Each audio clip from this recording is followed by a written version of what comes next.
Amina. Unachokipaswa ukijua, kila mtu kutaka umpe hautafurahisha watu wa ulimwengu.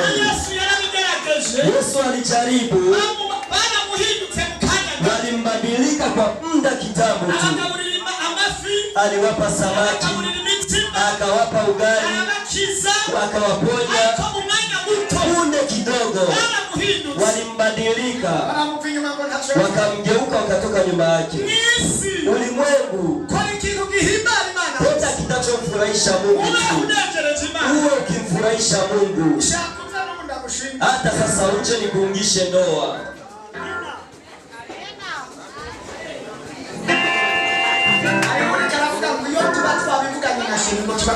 Kuna mayengo anajiswali, nikiongea mchumba tulikuja aizuru mje Jumapili tutawaungisha ndoa. Haina kaisumbui kabisa.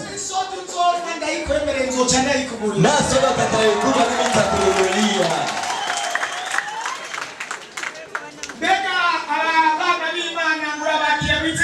Watoto wa Mungu tunapokea kwa jina la Yesu.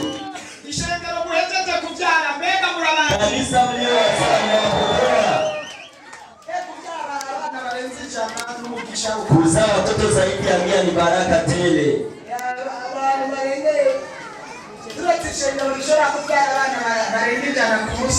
Kukosa tu kanisa naweza kuzaa watoto zaidi ya 100 kwa siku moja. Tupandishe utukufu wa Bwana Yesu kwa yenye Mungu alitenda. Waimbaji waliwaimbia vizuri sana. Hamjamaliza vita, vita inaanza. Vizuri kiko ndani, mnapambana mkiweza kupata ushindi, na Mungu akiwa pembezoni mwenu itawashindia. Wako wanaimba nyimbo nzuri waimbaji. Anzeni kuingia kwenye kwaya, ingia katika waimbaji, ingia kuwalinda usalama, kwenda kila jambo lote na kufanya usafi kanisani. Tumikie Mungu, atangaza Injili. Hicho chenye Mungu aliwasimamishia ili mumtumikie. Tunawapokea. Sasa huyu mnakuwa watoto wa repentance. Tena mlijadiliana na Mungu. Na Mungu alibibu limewakubali. Hiyo ni sifa kuu sana. Bwana Yesu wabariki.